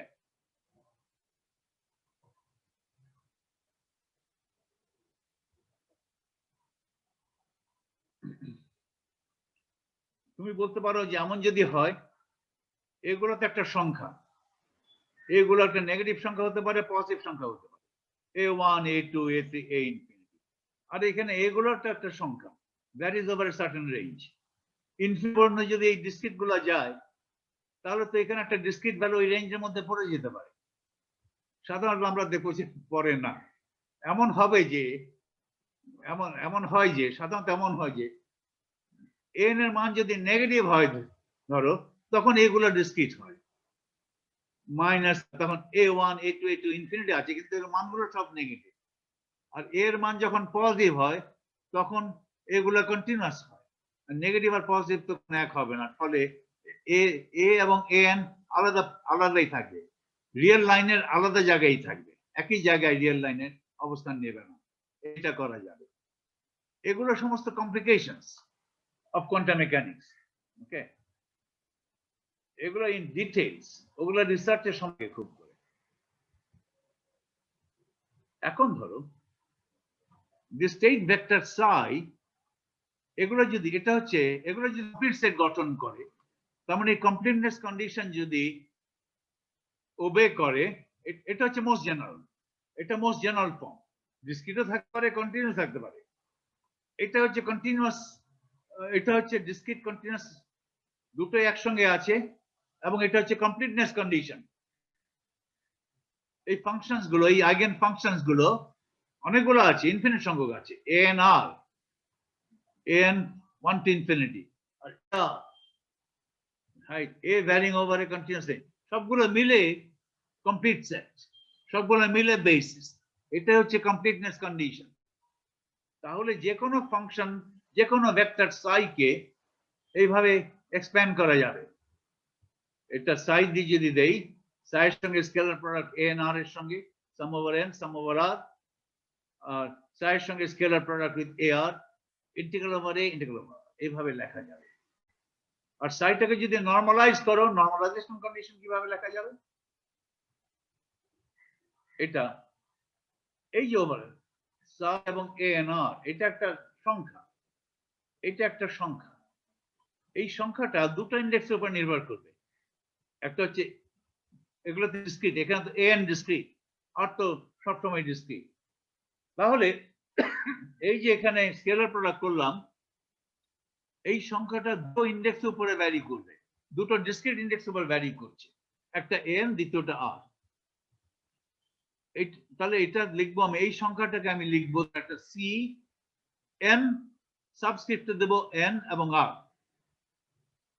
এটাও একটা সংখ্যা। এই সংখ্যাটা একটা ডিসক্রিট ইন্ডেক্স উপর ভ্যারি করে, ডিপেন্ড করে r, আর একটা কন্টিনিউয়াস ইন্ডেক্স উপর ভ্যারি করে, ডিপেন্ড করে a। এই সংখ্যাটাকে এইভাবে নোটেশন দেব, c সাবস্ক্রিপ্ট r, তারপর বলবো function a, function of a। যদি ইন্ডেক্সটা কন্টিনিউয়াস হয় তাহলে ওটাকে বলি ফাংশন অফ a। তাহলে এইভাবে নোটেশন দেব, দেখো c n r, আর এখানে c r a। আরটা যেটা ডিসক্রিট সেটা সাবস্ক্রিপ্টে যাবে, যেটা ডিসক্রিট নয় সেটা ফাংশন এখানে যাবে। ওভাবে লিখলাম। এখানে বলেই দিয়েছি cnr মানে হচ্ছে এইটা, আর cra মানে হচ্ছে এটা। আর এখানে আমি একটা নোট দিয়েছি, in our discussions on the eigenvalue spectrum of operator a, the Roman letter r has been used as a discrete index to differentiate between the eigenvectors of a degenerate eigenvalue. ওটাকে degeneracy index এর ব্যবহার করেছি। Letter r should not be confused with the coordinate r of a particle. এই কনফিউশনটা automatic হবে, আর দেখেই লোকে মনে করে এটা কোঅর্ডিনেট। আই যে দেখে লোকে অটোমেটিক ধারণা হয় এটা ডিসক্রিট, এটা হয়ে গেছে। আই যে এগুলো ইন্ডেক্স দেখলে অটোমেটিক ফার্স্ট ইমপ্রেশন হচ্ছে এটা ডিসক্রিট ইন্ডেক্স। আর যদি দেখো এটা যে ডিসক্রিট, চিন্তা করবে না বাবা, এটা কন্টিনিউয়াস। ওকে, এটা ডিসক্রিট জানতে হলে বইটা দেখতে হবে, বইয়ের কোন লাইনে এটা লেখা আছে r = 1 2 3। আচ্ছা, তার তাহলে তোমরা আচ্ছা আর তাহলে ইয়ে নয়, কোঅর্ডিনেট নয়। এত পড়ার ধৈর্য তো লোকের নাই, দেখেই কিছু বুঝে নেয়। If the state vector psi is normalized, normalization মানে psi = 1। এই psi যদি ব্যবহার করো, এই এক্সপেনশন কোএফিশিয়েন্ট গুলো, এগুলো হচ্ছে এক্সপেনশন কোএফিশিয়েন্ট। এক্সপেনশন কোএফিশিয়েন্ট গুলোর মডুলাস করে সাম এবং ইন্টিগ্রেশন করলে ওটা 1 হতে হবে। দেখো ওই যে এগুলো ডিসক্রিট এক্সপেনশন কোএফিশিয়েন্ট গুলোর মডুলাস স্কয়ার করে সাম করলাম, যতগুলো এক্সপেনশন কোএফিশিয়েন্ট আছে হ্যাভিং উইথ ডিসক্রিট ইন্ডেক্স, সেগুলোর মডুলাস স্কয়ার করে সাম ওভার দ্য ইন্ডেক্স, এবং যতগুলো এক্সপেনশন কোএফিশিয়েন্ট আছে উইথ কন্টিনিউয়াস ইন্ডেক্স, সেগুলোর উপর ইন্টিগ্রেট করে I should get 1. এটা হচ্ছে psi get psi bra psi scalar product যদি 1 হয়, তাহলে in terms of the expansion coefficient আমি এটা লিখতে পারবো। এখন আমি কটা বাজ একটা শেষ করব। পস্টুলেট 4টা ইম্পর্টেন্ট, 3 এবং 4 একসঙ্গে মিলিয়ে পড়া উচিত। আচ্ছা, যাই হোক, ওই আলোচনাটা একটু আগে করেছি অতীতে, এখন আজকে দ্রুত ছেড়ে নিলাম। ওই পস্টুলেট 4টা দেখো। এটা একটা অদ্ভুত একটা postulate. When the physical quantity A একটা physical quantity is measured on a system in the normalized state psi, ket psi. আমি এই ket psi টাকে normalized ধরে নিলাম, ket psi এর norm 1 করে নিলাম, psi psi equal to 1 করে নিলাম, এটা আমি করে নিলাম। So when this physical quantity A position হতে পারে, A momentum হতে পারে, A energy হতে পারে, A angular momentum হতে পারে, যা ইচ্ছে তাই। When the physical quantity A is measured on a system in the normalized state represented by this ket psi, the probability p psi an of obtaining the eigenvalue an of the corresponding Hermitian operator A is this. এটা একটা postulate. আমি তো তিনবার বলেছি যে আমি যদি measure করি I'll get of the eigenvalues of the operator A, এই an একটা পাবো। আমি ডিসক্রিট ইন্ডেক্স ধরে নিচ্ছি, কিন্তু কন্টিনিউয়াস হলে একটু এর নোটেশনটা একটু পাল্টাবে আর কি। ওকে, ধরো একটা discrete quantity n, discrete eigenvalue n পাওয়ার সম্ভাবনাটা নোটেশন এটা p, সম্ভাবনা p, কিসের p? n পাওয়ার p, n পাওয়ার সম্ভাবনা। আর এই তাহলে এই সাইটা কি? সাইটা হচ্ছে স্টেট, পার্টিকেলটা স্টেট ছিল, স্টেট সাইতে ছিল, স্টেট কেট সাইতে ছিল। ওইটা থাকাকালীন সময় পার্টিকেলটার এনার্জি, পার্টিকেলটার কোয়ান্টিটি ভ্যারিয়েবল এ মেজার করেছি, একটা আইগেনভ্যালু an, যে কোনো একটা আইগেনভ্যালু পাবো, একটা আইগেনভ্যালু n পাওয়ার সম্ভাবনা হচ্ছে, এটাই ফিজিক্স, এটা নোটেশন। হ্যাঁ, বুঝতে পারছো? আমি যদি তোমাকে একটা প্রশ্ন করি যে n পাওয়ার সম্ভাবনা কত, স্যার এর পাওয়ার সম্ভাবনা হচ্ছে p an psi, আমি সে প্রশ্ন করি না, এটা তো নোটেশন। n পাওয়ার সম্ভাবনা কত? এটা p psi by n, একই কথা হলো, p an of psi, p psi n, একই কথা। এটা তো সম্ভাবনা নোটেশন, কিন্তু সম্ভাবনা কত? এইটাই, এইটা করেই তুমি সম্ভাবনাটা ক্যালকুলেট করবে, একটা সংখ্যা পাবে। কি পাবে? এক্সপেনশন কোএফিসিয়েন্ট অফ psi, ওই nth, এটা ওভারল্যাপ, এটাকে বলে scalar product of ket psi with ket n, আর এটাকে বলে component along ket n। ket n এর দিকে হিলবার্ট স্পেসে ket n এর দিকে ket psi এর কি কম্পোনেন্ট, এটা হচ্ছে ওভারল্যাপ। দিক বলে কিছু নাই, উত্তর দক্ষিণ বলে কিছু নাই হিলবার্ট স্পেসে, তারপরেও দিক বলি, যেহেতু ইউক্লিডিয়ান থ্রি স্পেসে i hat j hat k hat, i hat কে বলা হয় x দিকে, j hat কে বলা হয় y দিকে, ঠিক একই ভাবে একটা বেসিস কেট যদি নেই n হচ্ছে n এর দিকে, ket n হচ্ছে একটা ভেক্টর n এর দিকে, এটাকে বলে ওভারল্যাপ, অথবা বলে overlap between psi and ket n। এই ওভারল্যাপ এর মড স্কয়ার, এটাকে এটা কিন্তু এক্সপেনশন কোএফিসিয়েন্ট, এটা cn, কিন্তু cn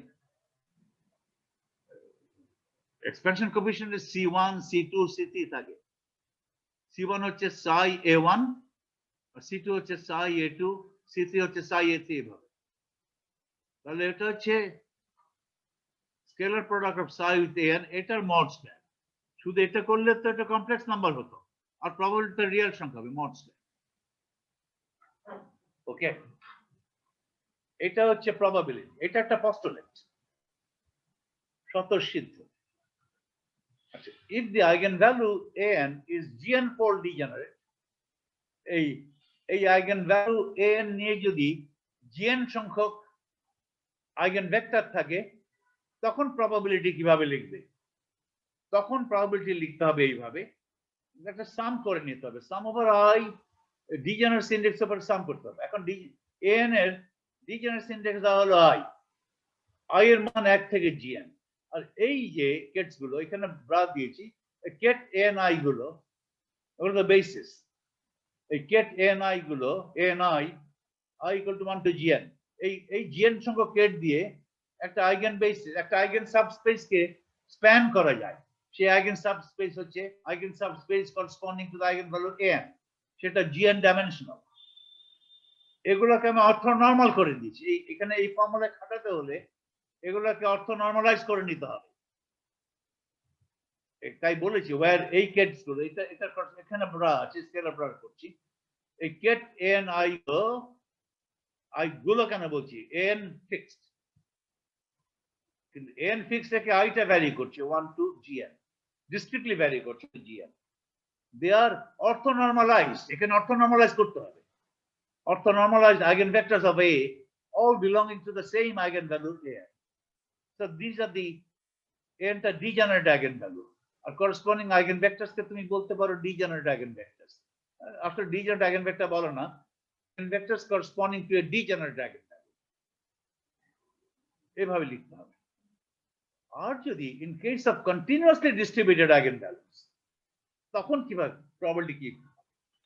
তখন তুমি যখন কন্টিনিউয়াসলি ভ্যারি করবে প্রবাবিলিটি, বলে আইগেন ভ্যালু যদি কন্টিনিউয়াসলি ভ্যারি করে, তখন তুমি বলতে পারো না যে একটা পার্টিকুলার আইগেন ভ্যালু পাওয়ার সম্ভাবনা কত, বের করা যাবে না। That will tend two zero, কারণ তোমাকে তো ইনফিনিট সংখ্যক আইগেন ভ্যালু আছে।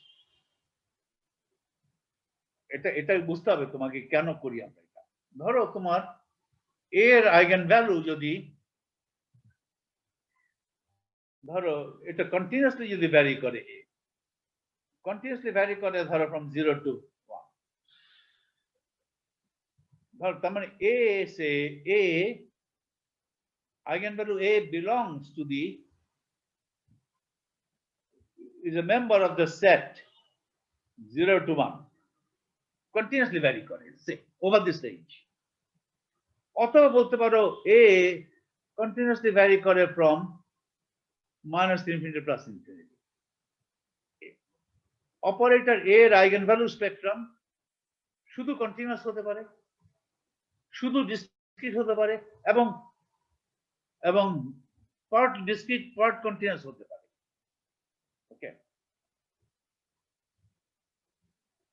এর আইগেনভ্যালু যদি কন্টিনিউয়াস হয় অথবা যদি একটা কন্টিনিউয়াস পার্ট থাকে, তাহলে তুমি বলতে পারো না যে ওই কন্টিনিউয়াস পার্টের একটা বিশেষ আইগেনভ্যালু পাওয়ার সম্ভাবনা।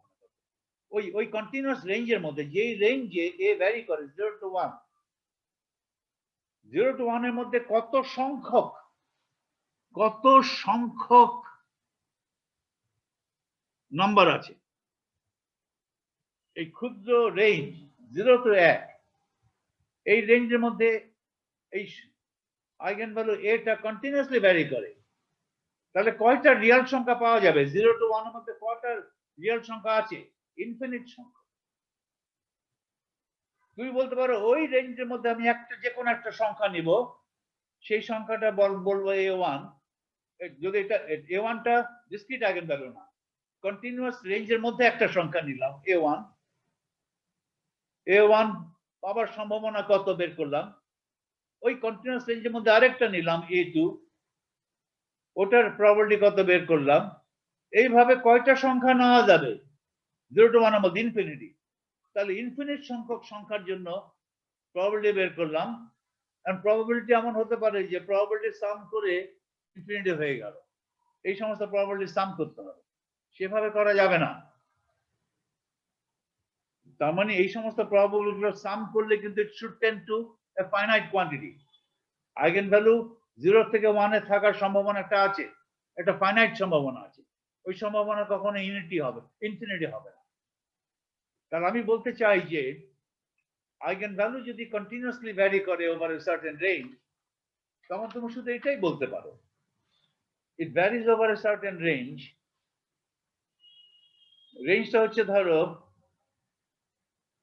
0 to ইনফিনিটি, ধরো রেঞ্জ 0 to ইনফিনিটি। ওই রেঞ্জের ভিতরে ধরো ওই রেঞ্জের ভিতরে থেকে একটা ক্ষুদ্র ইন্টারভ্যাল ধরলাম a to a plus dA। I take a small interval between a to a plus dA। এর মান ওই রেঞ্জের মধ্যে 0 to ইনফিনিটির মধ্যে যে কোনো একটা, and keeping within the range I take a small interval dA starting at a। তাহলে আমি যখন ওই অবজারভেবল a মেজার করব, আমার উত্তরটা এই পার্টিকুলার রেঞ্জে থাকার সম্ভাবনা কত, এ থেকে শুরু করে এ প্লাস ডি এর মধ্যে থাকার সম্ভাবনা কত, এইটুকু আমি করতে পারি। একবারে বলা যাবে না যে এতে থাকার সম্ভাবনা কত। এই রেঞ্জেও কিন্তু ইনফিনিট সংখ্যক নাম্বার আছে, ক্ষুদ্রাতি ক্ষুদ্র রেঞ্জ ইন্টারভাল দিয়ে, এখানে কিন্তু ইনফিনিট সংখ্যক নাম্বার আছে।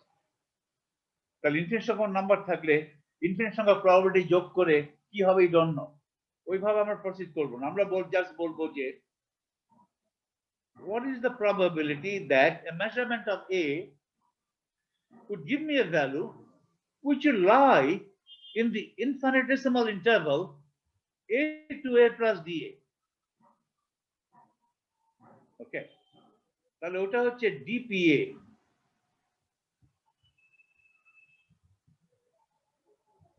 এটা তাহলে কত, এটা হবে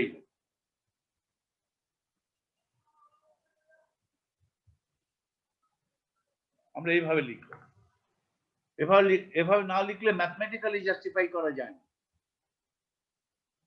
আমরা কখনো বলবো না যে একটা রেঞ্জের মধ্যে ভ্যারি করলে ওই রেঞ্জের ভিতরে একটা পার্টিকুলার সংখ্যা পাওয়ার প্রবাবিলিটি আমরা কখনো মেজার করতে পারবো না। একটা রেঞ্জের মধ্যে থাকার প্রবাবিলিটি কত সেটা মেজার করতে পারবো। ওকে, সেই তাহলে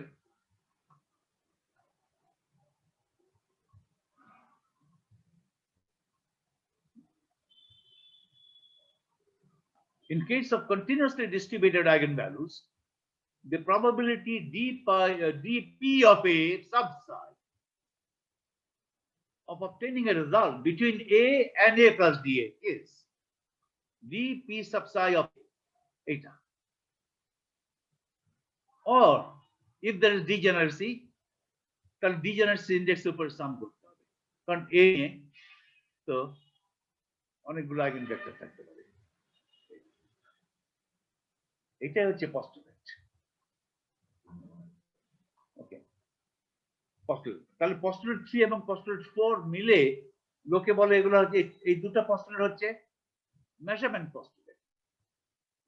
এখনো আমি আলোচনায় যাইনি যে 3 এবং 4 থেকে কিভাবে বুঝবো যে এই অপারেটর এ এর আইগেন ভ্যালুস গুলো, আইগেন ভেক্টরস গুলো কমপ্লিট। এখন আমি সে আলোচনায় যাইনি, যাতে পারে। আচ্ছা, ডিসকাশনস অন পস্টুলেট 4।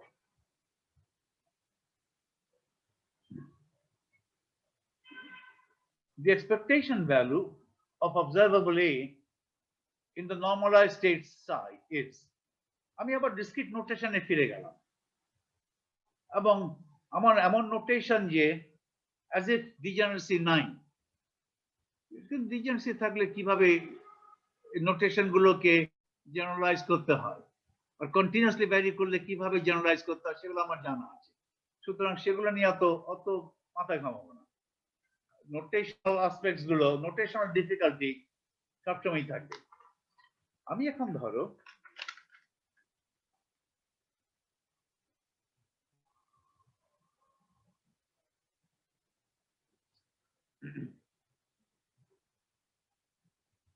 আমার একটা স্টেট, আচ্ছা আমি আমার খাতায় আসি, এটা করেই আজকে শেষ করব।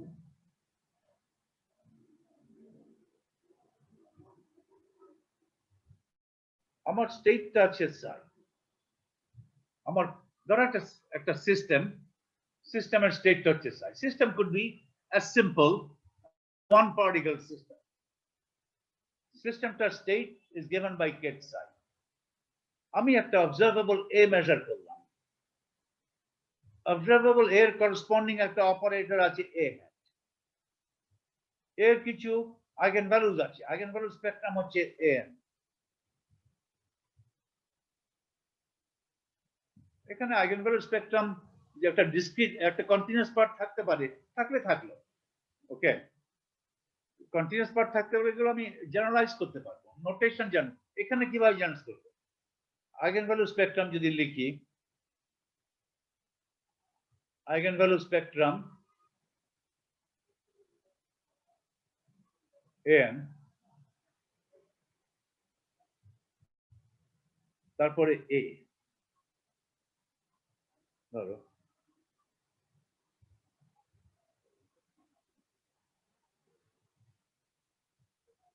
এটা ডিসক্রিট পার্ট আছে, কন্টিনিউয়াস পার্টও আছে। এইভাবে এক্সট্রা একটা জিনিস লিখতে হবে, জেনারেলাইজেশন করার সোজা। আমি ডিসক্রিট নোটেশনে থাকি, এগুলো বিরক্তিকর বারবার লেখা। এন ধরো discrete spectrum, N eigenvalue spectrum. Eigenvalue প্রতিটা আইগেনভ্যালুর জন্য করসপন্ডিং আইগেনভেক্টর আছে, যেটাকে লিখলাম এন। এখানেও ডিজেনারেসি থাকতে পারে, থাকলে আমি নোটেশন ইয়ে করব এন। একটা আমি সাইকে এক্সপ্যান্ড করলাম ইন টার্মস অফ এন।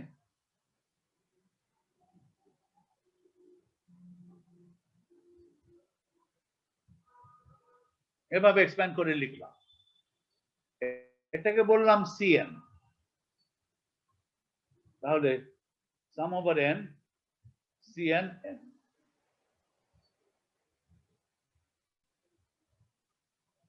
এটাকে যেভাবে এক্সপ্যান্ড করা যায় যেহেতু এগুলো এই আইগেন এন, এই আইগেন কেটস গুলো কমপ্লিট বলেই এভাবে এক্সপ্যান্ড করা যায়। ওকে, এখন আমি যদি এনটা মেজার করি, অপারেটর এ যদি মেজার করি, তাহলে আমি উত্তর পাবো ধরো A1 পাবো, নয় A2 পাবো, নয় A3 পাবো, এর বাইরে পাবো না, আইগেন ভ্যালু গুলোই পাবো। A1 পাওয়ার সম্ভাবনা কত?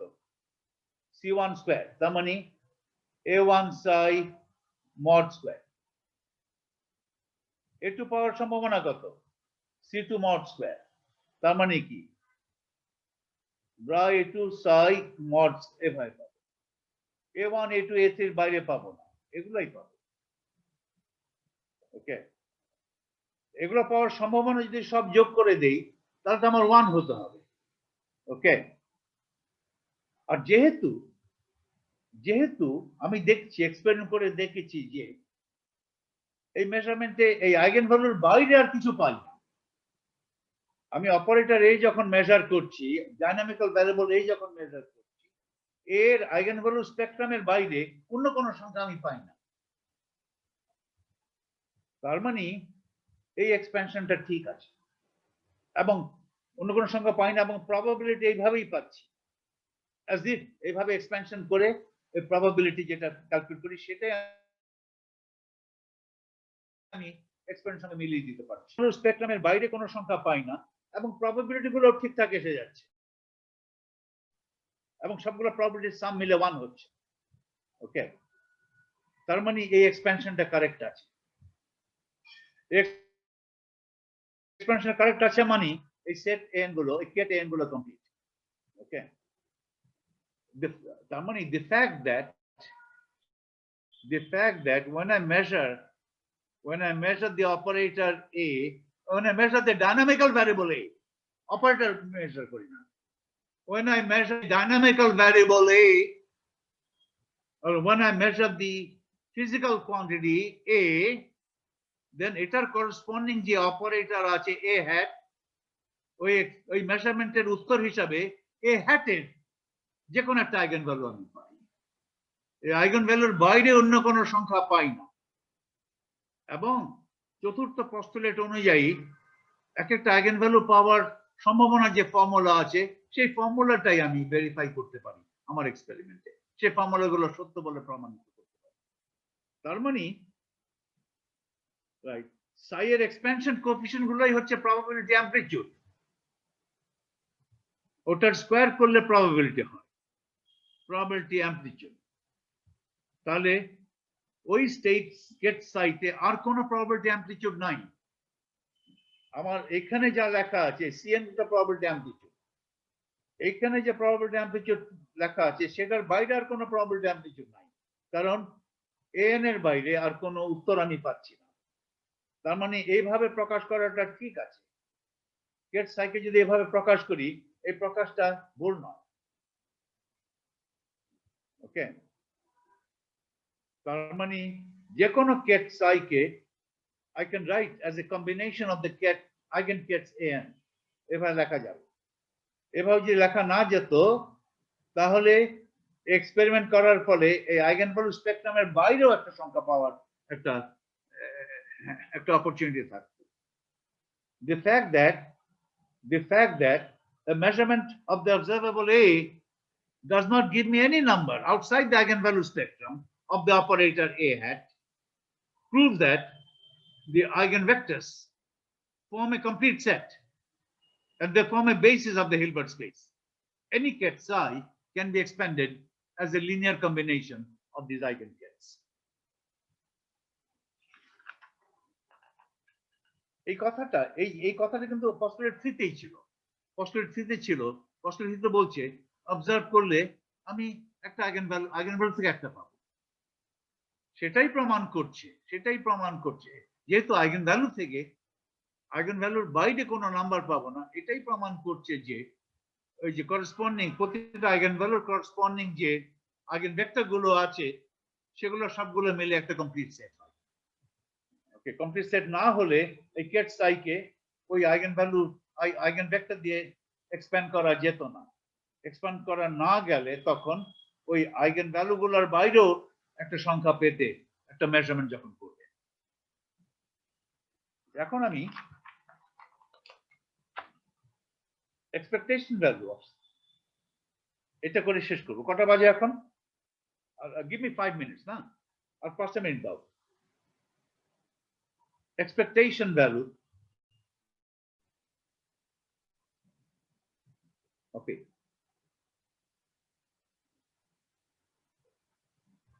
আমার স্টেট আছে psi, eigenvalue spectrum হচ্ছে an, n equal to 1, 2, 3, 4. What is the expectation value or average value of A in the state psi? অনেকে এভাবে প্রকাশ করে A in the state psi. Average value এভাবে করে।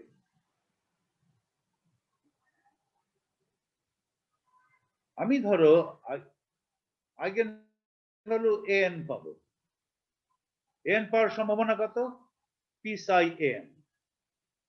আর কোন কোন আইগেনভ্যালু পাবো? n equal to a1 পেতে পারি, a2 a1 গুণ a1 পাওয়ার সম্ভাবনা, a2 গুণ a2 পাওয়ার সম্ভাবনা, a3 গুণ a3 পাওয়ার সম্ভাবনা। তাহলে n equal to 1 to infinity করে যেটা হবে এটাই হচ্ছে এক্সপেকটেশন ভ্যালু। এটাকে বলে এক্সপেকটেশন ভ্যালু। আমার যে সমস্ত অপশন আছে আমি কি কি জিনিস পেতে পারি এই এক্সপেরিমেন্ট করলে, মেজারমেন্ট অফ এ, এই এক্সপেরিমেন্ট করলে আমার উত্তর কি কি পেতে পারি? একটা উত্তর পেতে পারি, হয় a1 পাবো, নয় a2 পাবো, নয় a3 পাবো, এর বাইরে পাবো। যেমন একটা কয়েন টস করলে আমি কি পেতে পারি? হয় হেড পাবো, নয় টেইল পাবো, এর বাইরে পাবো। ওকে, a1 পাওয়ার সম্ভাবনা হচ্ছে p psi a1, তাহলে a1 গুণ p psi a1, a2 পাওয়ার সম্ভাবনা হচ্ছে p psi a2, তাহলে a2 গুণ p psi a2, এভাবে করে সবগুলো সাম করো। এই সামটাকে বলে এক্সপেকটেশন ভ্যালু। এটা অনেকে অ্যাভারেজ ভ্যালু বলে। কিসের অ্যাভারেজ করছে একটু পরে বলবো। এটা বলে এক্সপেকটেশন, এটা স্ট্যাটিস্টিক্সে এটা বলে expectation value. Expectation value of the observable A, এটা কিন্তু একটা some sort of an average. কেমন ধরনের অ্যাভারেজ একটু পরে দেখা যাবে। এক্সপেকটেশন ভ্যালু অফ এ, তাহলে এটাকে এইভাবে প্রকাশ করি। দেখো, সাম ওভার n ফ্রম এই ফর্মুলা ব্যবহার করে যদি তুমি ওই অবজারভেবল এ এর এক্সপেকটেশন ভ্যালু ক্যালকুলেট করতে চাও যখন সিস্টেমটার স্টেট হচ্ছে psi, তাহলে তোমার আইগেন ভ্যালু কি জানতে হবে, এট দ্য সেম টাইম এই প্রবাবিলিটির ফর্মুলা জানতে হবে। ফর্মুলাটা কি? n mod bra n ket psi। তার মানে আমার এই ফর্মুলা ব্যবহার করে যদি আমি বের করতে চাই তাহলে আমার এগুলো লাগবে, eigenkets or eigenbras of the operator A hat, এটাও লাগবে। এটা সবসময় আমার জানা থাকে না। তাহলে আমি এগুলাকে একটু এই আইগেন ব্রা এবং আইগেন ভ্যালু স্পেকট্রাম আমার জানা থাকে না সবসময়। অপারেটর এটা কি আমি জানি, কিন্তু অপারেটর এর আইগেন ভ্যালু স্পেকট্রামও জানি না এবং করসপন্ডিং আইগেন কেটসও জানি না। তাহলে ওগুলোকে এলিমিনেট করা যাবে কি? দেখা যাক কিভাবে যাবে। এটাকে আমি একটু রিরাইট করে লিখছি। n equal to 1 to infinity an তো রিয়াল, এটা কমপ্লেক্স, তাহলে এটা an psi গুণ bra n ket psi star, এটাই তো হচ্ছে equal to sum over n bra an psi, এটা কিভাবে লিখবে? psi ket n উল্টে দিলাম, এখন এটা এনে এখানে বসাও, sum over n এটা সংখ্যা psi bra psi ket n then product bra n psi, এইটা somehow এখানে নিয়ে আসো, sum over n psi a operator A, এটা মাঝখানে বসাই দিলাম, অপারেটর এ হিসাবে দিলাম, operator A ket n bra n psi, এটা ঠিক আছে না? Operator A acting on ket n gives me n times ket n, ঠিকই আছে। এখন এভাবে করার সুবিধা কি দেখো, bra ket n bra n sum over n, এটা তো 1 আইডেন্টিটি, কারণ এইগুলো আইগেন কেটস গুলো তো হচ্ছে কমপ্লিট, তাহলে ওটা আইডেন্টিটি হলো আমার কি থাকলো, আমার থাকলো expectation value of A in the state psi is simply থাকলো bra psi মাঝখানে A ket psi। এই ফর্মুলা ব্যবহার করে আমি এক্সপেক্টেশন ভ্যালু ক্যালকুলেট করব।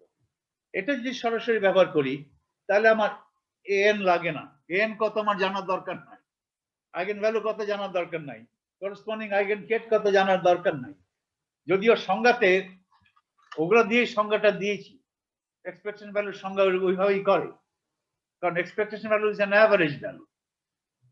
এখন এই পার্টিকেলটার এই ডাইনামিক্যাল ভ্যারিয়েবলের অ্যাভারেজ মান বলতে কি বুঝে, এক্সপেরিমেন্টালি কি বুঝে, এটা তো একটা ম্যাথমেটিক্যাল সংজ্ঞা for the expectation value. Expectation value বলছে average value of this observable A for the particle. Particle তো একটাই, পার্টিকেলটা একটা স্টেটে আছে, একবারই মেজারমেন্ট করছে, আবার অ্যাভারেজ বলু কি, এটা একটা অ্যাভারেজের সঙ্গে আমি কানেক্ট করব। Okay, expectation value is nothing but some sort of an average, এটাকে বলা হয় এনসাম্বল অ্যাভারেজ। এটা একটু পরে দেখা যাবে, নেক্সট ক্লাসে দেখা যাবে। আজকে শুধু এক্সপেক্টেশন ভ্যালুর ফর্মুলাটা ডিডিউস করা হলো। ফাইনালি তোমাদের ওই ফর্মুলাটা দেখিয়ে দিয়ে এখানে শেষ করব।